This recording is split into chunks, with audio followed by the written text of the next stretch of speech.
Извинување во празна сала, кога ниту еден пратеник од опозицијата не беше присутен. Вака лидерот на опозицијската СДСМ Венко Филипче, кој пак не беше присутен на седницата за избор на нови министри, реагираше на извинувањето од премиерот Христијан Мицкоски за инцидентот кој се случи во собрание меѓу новоизбраниот министер за локална самоуправа Иван Стојлковиќ и пратениците од СДСМ Митко Трајчулевски и Фатмир Битиќи, но и навредите кои Мицкоски ги упати до Битиќи. Пошто откако не добија извинување од премиерот Стојлковиќ и Гаши, најпрво Дуј, пратениците на села и Таравари и на крајот СДСМ ја напуштија седницата.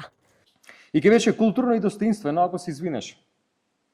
Но тој само создаде привид, се извини во празна сала, кога опозицијските пратеници ја напуштија салата, само тоа, туку така да направи еден политички театар. Едно срамежливо, изнудено извинете. Меѓутоа, тоа не може да ги избрише навредите и неговиот начин на однесување.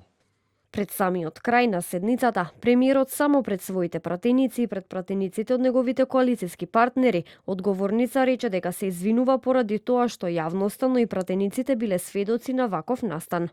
Како председател на владата, да се извинам на вас пратениците и на граѓаните што денеска бевме сведоци на овие настани и се надевам дека тоа нема никогаш повеќе да ни се повтори. Телевизија 24 испрати прашање до новиот министр за локална самоуправа Иван Стојлковиќ за тоа зошто не им се извинил на пратениците за навредите кои им ги упатил, но тој не одговори. Навредите, пцовките и вербалните закани кои се случија во собрание меѓу новиот министер и пратениците следеа откако во собранието се разви дебата меѓу премиерот и пратениците од опозицијата. Пратениците од СДСМ ја обвинија и власта, но и новоизбраниот министер дека се поврзани со српски структури, додека пак премиерот на тоа им врати дека се полни со фрустрации. Човек кој што е пун со фрустрација, мизогени карактерни особини, љубител на грантови семејни најчесто, самопрогласен експерт, кој што за себе остави катастрофа, не заслужува внимание никакво од председател на влада. Првото што го спомнав дека ова бил авторитарен режим. Авторитарен режим ќе ви посведочат некои од вашите колеги од ВМРО-ДПМН, што значи кога дома во 3 сати им легуваат полициски единици наоружани до заби. Кој има фрустрација, сум ви рекол, само Господ и јас, на другите не им се плашам.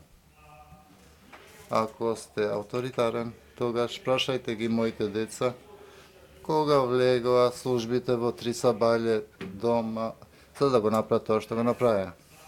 И никој не се плаши. После инцидентот, атмосферата во собрание беше тензична, па така не можеше да се развие конструктивна дебата. Постојано се бараа паузи и координации кои на крајот ја испразнија салата, па така новата влада беше избрана само од пратениците од владеачкото мнозинство. Министрите во заминување и министрите кои од денеска седнуваат во фотелите беа на ист начин пофалени од премиерот Мицкоски, па остана нејасно прашањето зошто председателот на владата се одлучи за промена. Новите имиња во владиниот кабинет се Јетон Шасивари, кој е избран за министер за правда и е член на Вреди. Нов министер за земјоделство, шумарство и водостопанство ќе биде Борче Серафимовски од Движењето Знам.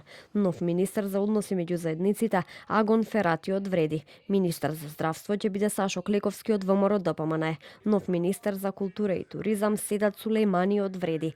Нов министер за социјална политика, демографија и млади ќе биде Ѓоко Велковски од ВМРО-ДПМН. Додека министер за локална самоуправа ќе биде Иван Стојлковиќ, а министер без ресор Ерџан Демир.